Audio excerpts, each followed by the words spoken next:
All right, well, we finished our morning practice and flight down here to Sanpete County, so we're just getting ready to depart. We're going to take 2-1 and make right-hand traffic out of here and head back to Provo. Anti-traffic, Skyline 282 Echo Lima is taking 2-1 departure to the south, right-hand turn back to the north. Fuels, both cowls are open, elevator and rudder trim are both set for takeoff. Mixture and propeller are both set, and we've got 10 degrees of flaps. Clear, here we go. All right.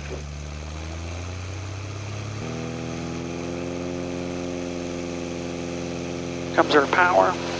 Oil and fuel look good. There's full power. Airspeed's alive. Density altitude's kind of hot today. There we go. Density altitude here was already 8,000 feet.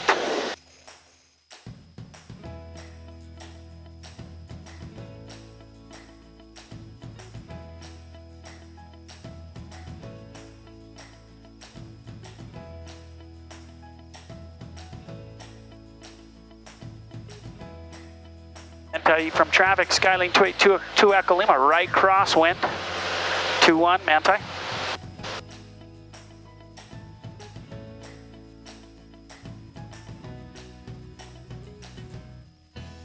Everything looks good, fuel flow's great, oil pressure's good, temp's good. Manifold and RPM look good. Start bringing up a notch of flaps. Out over this pretty cool farmland right now, absolutely beautiful.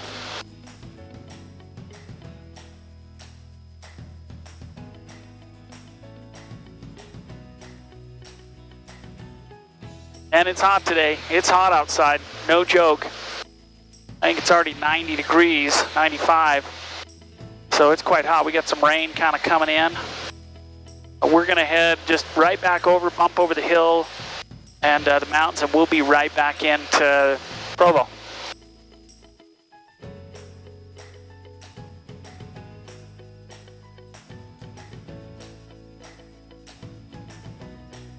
All right, I'm gonna bring my prop back a little bit.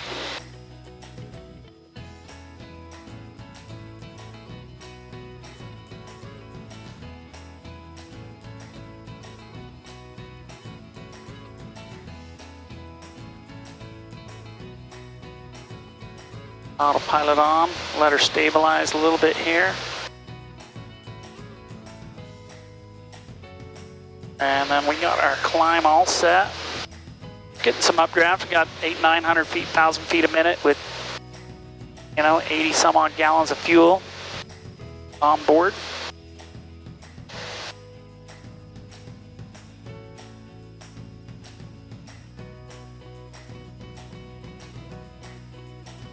Pretty awesome, the mountain flying in here on the summertime like this is kind of bumpy, and you're always going to get knocked around. That's just how it goes. It's always rough. And here we are, noon. Traffic citation 242 Lima, Mike is 19 miles to the south, inbound Heber. That's up in Heber. And but yeah, you're going to get thumped and kind of bumped around this time of day. We're getting out just before a couple of thunder bumpers roll in. It looks like it's dumping some rain over here. We're going to go right through. And I love flying in the mornings in the summer here in the mountains. It's beautiful. It's usually very smooth. But, I try not to go out after, noon. Just isn't worth it. You just get pounded around, and it's just not as fun. So I'll try to kind of do the morning flights in the summer, and then as we get into fall, it's just gorgeous getting up and looking at the fall colors and flying along some of these mezzanines and the flats, and it's really, really fun. But this time of day, just going to get rough. All right, so we'll start leaning out just a teeny bit. I don't want to have super cold cylinders and EGTs, so I'll bring out just a little bit here. We're already up to 7,500 feet, and I'll just try to keep that flow around 21. I would imagine once we get up here a little bit, we'll probably get some bumps and a few things. But if it's stormy and you get low clouds, you can kind of cut up here and go through the canyon, pop out by Nephi, and then shoot straight up to Provo. When it's a beautiful day like this, I like to just hop the foothills right here and just kind of go across and hit the low points right here and just check out the beautiful weather, beautiful scenery. Mike, just left base over Center Street for runway 22, Heber. All right, we're all set for cruise. I've actually switched to my left tank. It likes to cross feed to the left, up and through, and so the left, will accumulate a little bit more fuel, especially on climb out when you're pushing 22 to 23 gallons an hour with the supercharger. And then once you get up, kind of sit up into cruise, it'll actually cross feed back and balance out nicely. So I kind of like that. And then you got to make sure you're trimmed out so you're not slipping or skidding, and you'll get an accurate reading on both tanks. And then I'll just move to the left for a little bit because of that cross feed, and the return feed goes back up into the left. In the summertime, one thing you can do when you're flying in the mountains like this, which I found from my experience, is if it's really rough, especially with the updrafts, I'll sometimes turn the autopilot off and just let it keep carrying me up. As long as you don't get up above 12.5 without oxygen. But instead of fighting it, trying to hold it and trim and retrim, I'll just let it push me up, and then I'll ride it down a little bit, and then I'll let it push me back up. And a lot of times that is smoother than trying to fight through the wave. You can see already we're starting to kind of move around, so we've got some of that, early convective activity. So right here, I'm just gonna turn off my altitude hold, and I'm gonna just get a little climb going right here, and I'm gonna move up from 85 to 9,000, a little over 9, and then I'll drop back down. I won't go all the way up to 10.5 because we're just gonna hop over these two little foothills, and then we're gonna go back down. And I'm essentially looking at my terrain clearance as well. I want to make sure that as I pass through here, I don't have any yellow. Reason being is with downdrafts in the mountains like this, you can get a good downdraft that, it'll push you down good and hard, even with a lot of power. And so I just like to have that extra clearance, and mine is set at 500 feet. So once I know I'm all clear of the yellow, I got 1,000 feet. Then I can see my GPS altitude as well, looking at that. And I can say, all right, I'm solid. If I get into a big downdraft where we're kind of going over the saddles here, I know I've got plenty of room. I know terrain drops off to the right, terrain goes up in the left. So my escape route right here would be to bank right and drop down into the valley, which gives me a valley exit going back, gives me a valley exit going ahead. Every time I hit a bump or something, I'll re-cinch and just suck myself down in the seat. The worst is when you got a baseball hat on and you got the button right there, and you hit that button on the top, and it hits, your headset hits that button. Wow, that is like having a tack hammer driven through the head. And everybody who's been in rough air and had a loose belt and wearing a hat knows what I'm talking about. When you go bang and hit everything on that button, oh man, that'll wake you up for sure, and that smarts and it sucks. So I take my hat off in the airplane now, just because it is not worth, on a hot summer day, having it center punching something like that and having that button snap just pound you through the top of the skull. Skyline 282 Echo Lima, traffic 1 o'clock, 2.5 miles, westbound altitude indicates 5,200 at Cessna. Okay, 282 Echo Lima is looking for the traffic. No joy at this point. Wolf 4, runway 13, clear for takeoff. Clear for takeoff on 13, Wolf 4. Wolf 5, text ramp via Alpha, cross runway 18. The ramp via Alpha, cross runway 1, Wolf 5. And Cessna 2 Echo Lima, 1 o'clock, 1 mile, indicates 5,500. Still looking, 282 Echo Lima. And 282 Echo Lima, I advise you turn to the right. And right turn, 282 Echo Lima. 9 Romeo has traffic in sight. Cessna 95 Romeo, roger. 2 Echo Lima has traffic as well. Yeah, that guy was right cutting across us. Not my favorite, but that way they're looking for you when you come in. We got a lot of bird activity here too, so you're always looking for seagulls and hawks.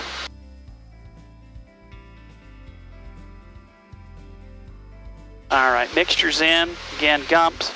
Bring our cow flaps open because now we're already 85 degrees outside temperature. We're set.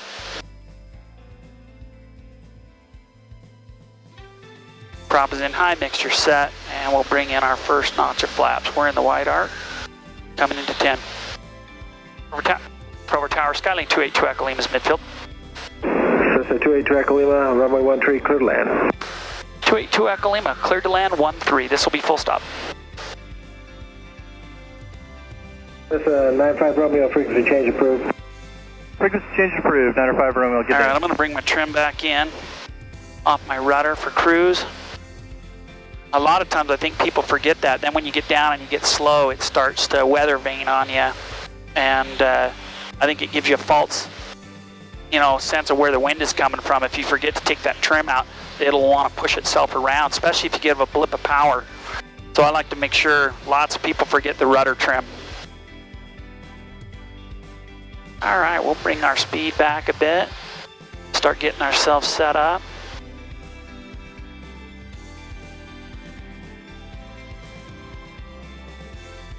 Bring in one more notch of flaps.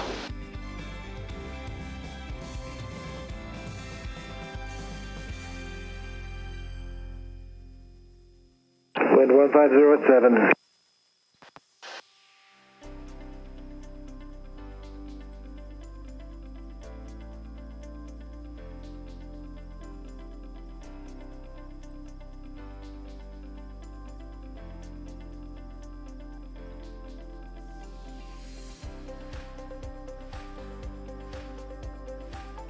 I think one thing to keep in mind is start your turn to final just early enough that you don't ever have to overbank. Standard rate all the time. Flight 18 program, runway 13, taxi via Charlie Bravo Alpha, cross runway 18. 500.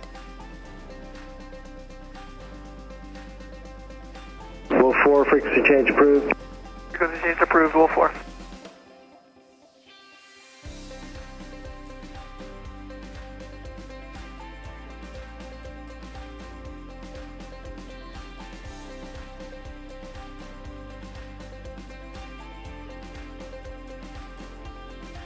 All right, we're all lined up, looking good. Concentrate on that airspeed and center line. Airspeed and center line. Everything is in the green, looking good.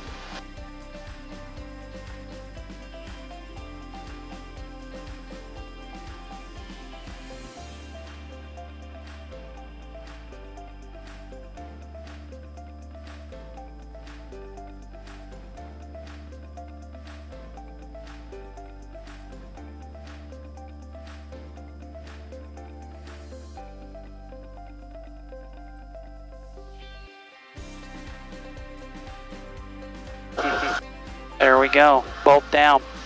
Man, it gets so... 2 Echo Lima, turn left Alpha 4.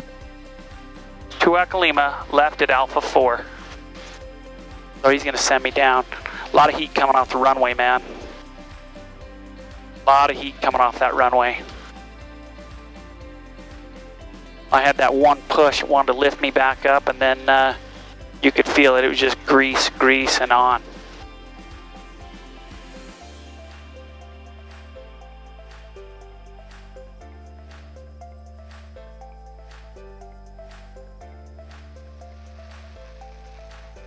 All right, left at Alpha 4.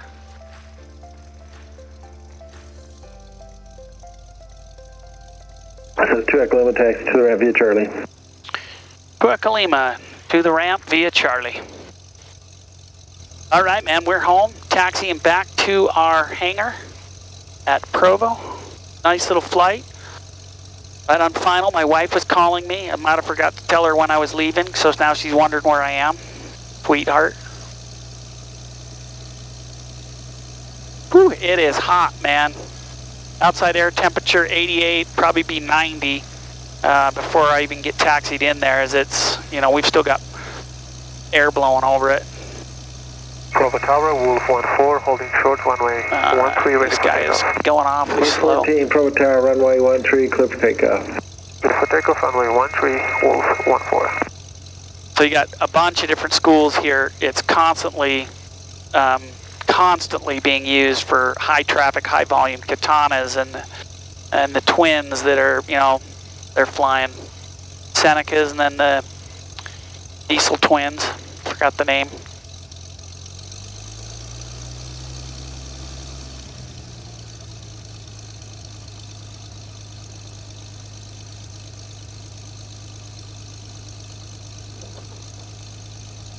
All right, well, I hope you enjoyed our flight. I hope you will be back with us. You know, hit that like button, subscribe, ring the bell so we can notify you on our next adventure, fishing, flying, something fun.